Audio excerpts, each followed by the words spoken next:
What type of human behavior will you never understand? Story 1. People who make insane messes in public restrooms. I was that person once as a kid. I had awful food poisoning. My grandma fed me meat that had been out on the counter all day. I got horribly sick, and it was coming out of both ends with explosive force every 10 to 15 minutes. She took me to the doctor, but the doctors in that town are complete garbage, and so I was told to go home with zero treatment. On the way home, Grandma decides for some baffling reason that this is the perfect time to go to the grocery store. Not a quick trip to just grab a few things either. Yes, you heard that right. A full-on grocery store trip with a kid who is violently expelling her insides a minimum of 4 times an hour. I pooped on the way in, but she didn't think that was a good reason to go home. I then pooped inside the store. Apparently, still not a good reason to go home. Then I had a sudden and desperate food poisoning inspired need to go to the bathroom. Ran for it, but I couldn't get to the toilet in time. Since I was a mess, Grandma needed to buy me new clothes. She then proceeded to leave me in the bathroom while she slowly finished shopping. I stripped off my dirty pajamas in the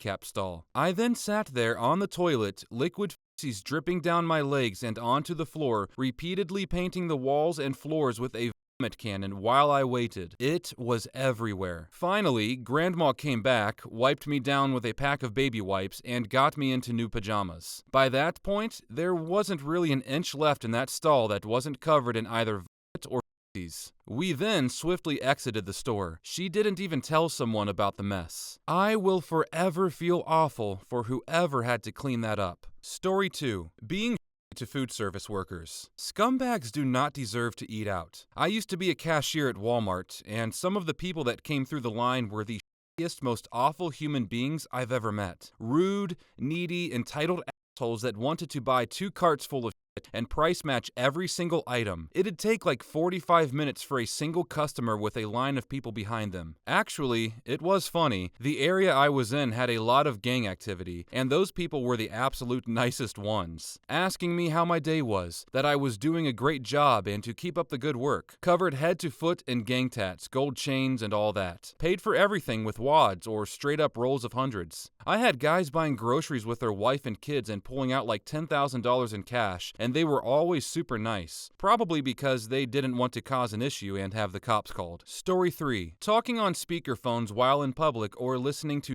music in public on their phone speakers full blast. Like, I get it. I listen to music all the time, especially in public. But these days, there's literally no excuse for it. You can buy earbuds for like $5. They may be quality, but it's better than annoying strangers in the street with your SoundCloud mumble rapper music blasting. Story 4. People who lie all the time to make themselves seem better or richer. My girlfriend's mom doesn't lie, but she cares so much about appearances, she has failed to help her children. Her youngest needs some serious help. He's getting into dangerous illegal activities, potentially gang-related, and it has been suggested that she send him to a private boarding school or something so he doesn't get in trouble. But she doesn't want to, because it will make her look like she isn't a good mom. She also won't let my girlfriend park her car in her driveway for too long because it's old and beat up. Story 5. Cruelty for the purpose of amusement or entertainment. I had a big argument with my friend's boyfriend after he posted a hilarious video of some guys sneaking up behind women in public and pulling their tube tops down or their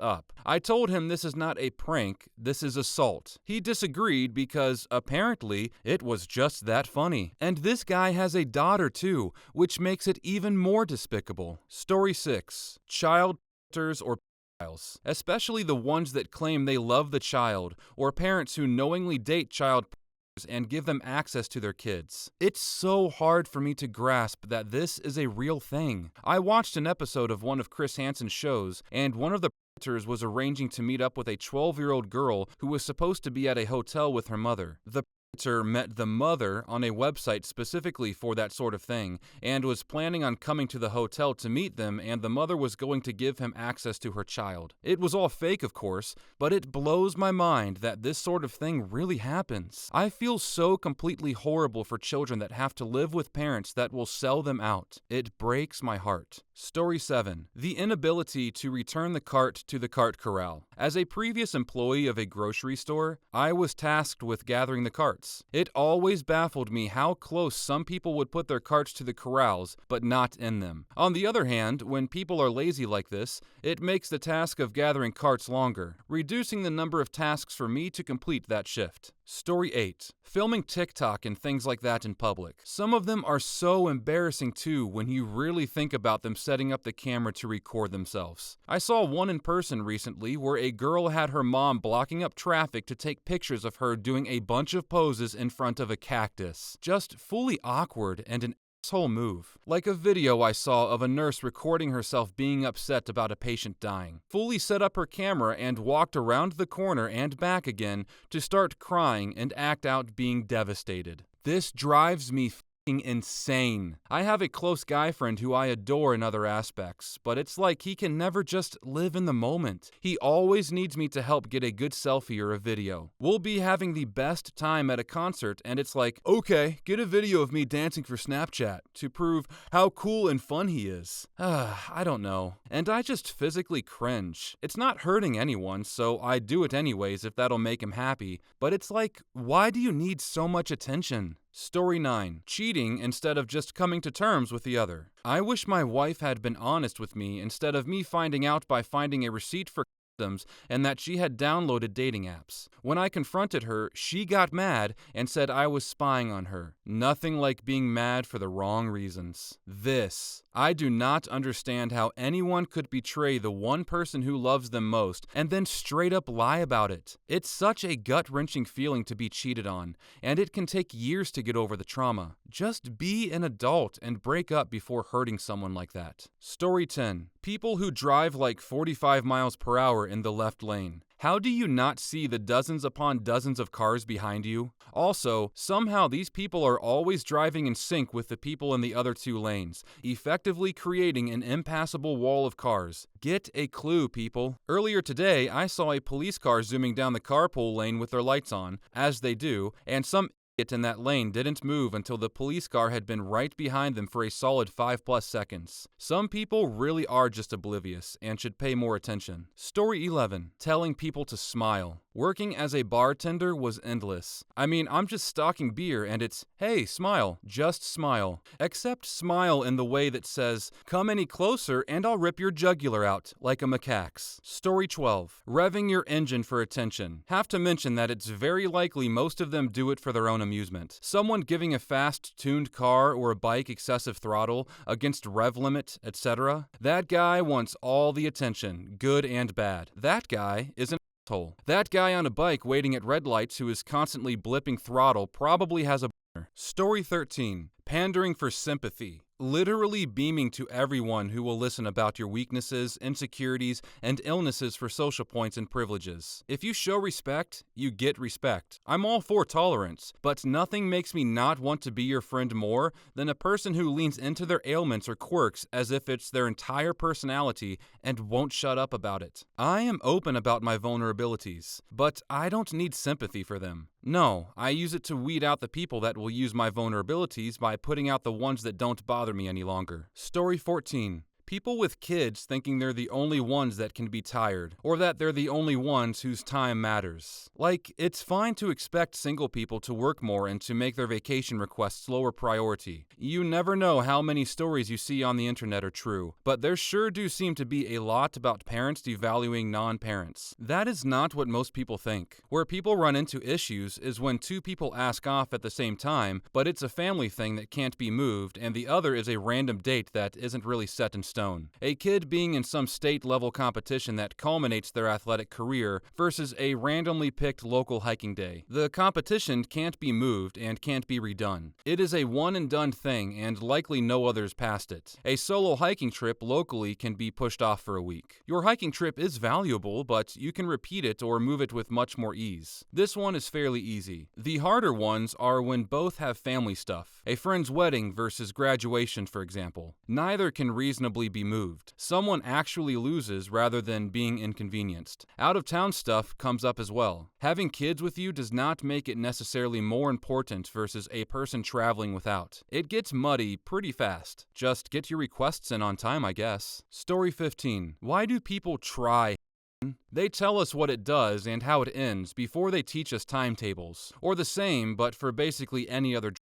Like, they beat it into our heads growing up that cigarettes were bad, so why did you try them in the first place? Now you're going to whine to me about how expensive your habit is. My sister started smoking at the age of 23 because her new boyfriend smoked. When I called her out for it, she claimed it reminded her of our dad. She still lives at home, and our dad is alive. Story 16. Blocking the way with your shopping cart in the supermarket. Or overall, just completely blocking the way anywhere. It's truly shocking how many people do that. I just don't give a shit anymore at this point. It doesn't matter if it's public transport, escalators, the sidewalk, or in stores. If you're in the way, I'll ask you nicely once, and if you don't react within 3 seconds, then I'll just push past you. Story 17. In Mexico, it is normal to make noise 24/7. I hate making and hearing noise. Many of my countrymen have told me that they can't withstand the silence that European countries have. They said that it's very sad, like everybody is dead. I love hearing music everywhere I go. It's the same in Greece, so I imagine it's more of a northern thing in Europe. It's unbearable here, especially in the summer, because of all of the noise pollution. I truly wish I didn't have a problem with it. Most people are accustomed to it, but it just makes life harder for me. I don't know. Story 18. Racism. I don't see how it makes any sense. It doesn't make sense in the modern world where knowledge is more accessible and interacting with new people and things has less of a chance of turning lethal. If you look at it from a survival point of view, more specifically an in or out group bias, kind of makes sense. I can understand where it comes from, but I don't think it's useful and therefore it's detrimental to the individual and broader society. We're animals trying to forget we're animals. I won't say other animals are racist because I don't think they can comprehend the concept, but generally most social animals have an in-group bias, not just for their species, but for their herd, pack, school, pod, etc. And a lot of times they're more aggressive towards members of their own species, but not their pack. Only so many individuals can use the same resources. Story 19. People standing in the middle of busy walkways. How can one be so unaware of their surroundings? How one can be so unaware of their surroundings is the most infuriating thing ever. 100%. This is my ultimate one too. I just can't wrap my head around how people do this. How can they be so self-entitled, carefree,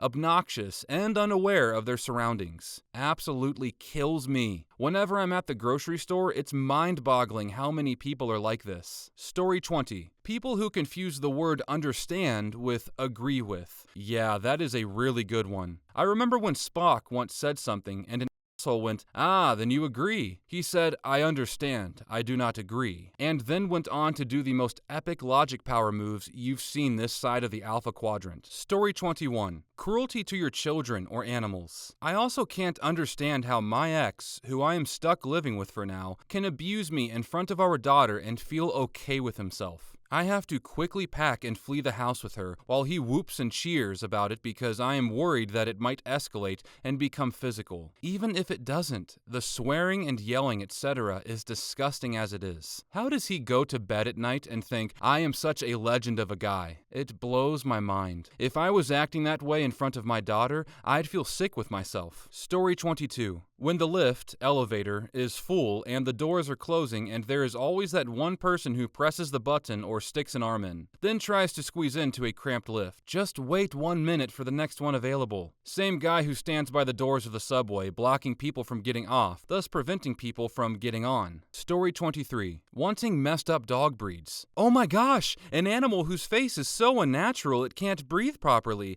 Its eyes may pop out, and it will have countless other health problems. Yes, please. Seriously, if you love your dogs, wouldn't you want them to be healthy? Wouldn't you want them to look like dogs instead of creepy flat-faced abominations? If you don't want a dog that looks like a dog, why want a dog at all? Dogs are not toys. They're living things who deserve respect and protection. The existence of such breeds is abuse on the genetic level from before the pup was even born, and anyone supporting it by buying such animals are complicit. Story 24. People who can't mind their own business when it comes to other people's bodies. 100% agree. Live and let live. If it's not your body, if it's a complete stranger, or as long as they're sane of mind and informed about it if you do know them, as long as it doesn't affect your life, then shut your mouth. Works for tattoos, piercings, transing, surgeries, etc. Story 25. Guys who get rejected and then say it's because she's a or slut. This guy I used to work with was only nice to me, and me only. He was a huge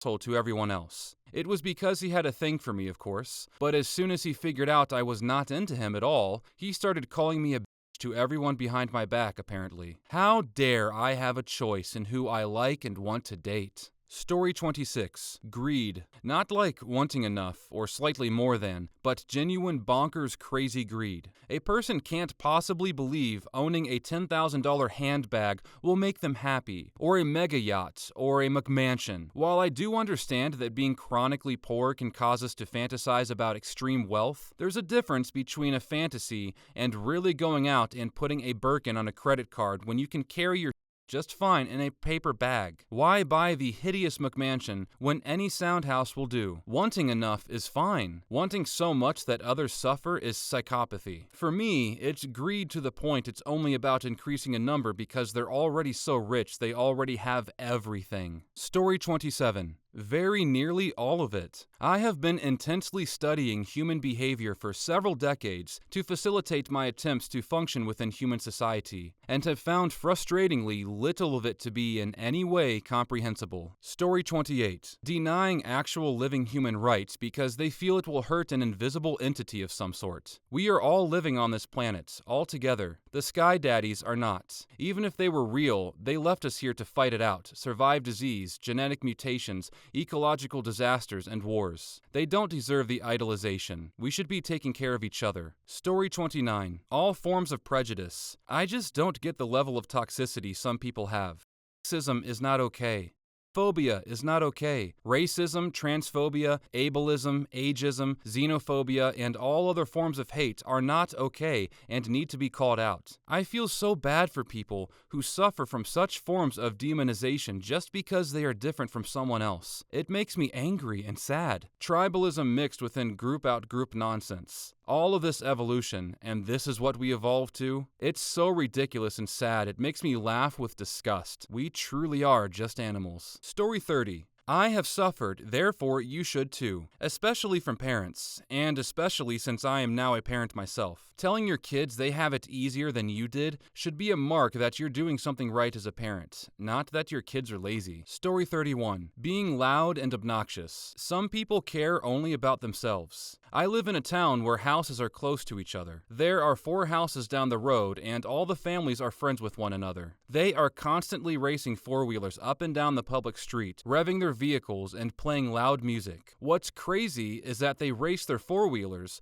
but if someone drives a vehicle down the road faster than the posted 30 miles per hour, they yell at the person passing by, yelling at them to slow down, that there are kids playing. LOL. One of the people down there knows the local police, so they never get in trouble. My entire street hates them. I don't understand their behavior at all. Thinking you own the entire town and you can do whatever you want? No respect for anyone. Story 32. The inability to admit they may be wrong when presented with credible evidence. What is so hard about saying I was wrong? And why do people rather fight tooth and nail for a faulty opinion? I would respect you way more if you just put your guns down and admitted you don't know everything. Or hell, why is it so hard to educate yourself before dying on that hill? I don't say I'm wrong much either, but that's because I don't debate I'm uneducated in. I got into one argument with a guy on here a while ago who insisted that all the government has to do is print more notes and we'll just magically have more money, completely disregarding the global market and inflation. Just print more notes, it won't reduce the current note's worth, and you can just give people more money with zero repercussions. Or another person who said Russia was an example of a failed right-wing state. People will be blatantly wrong and absolutely refuse to accept it. The hubris is just infuriating.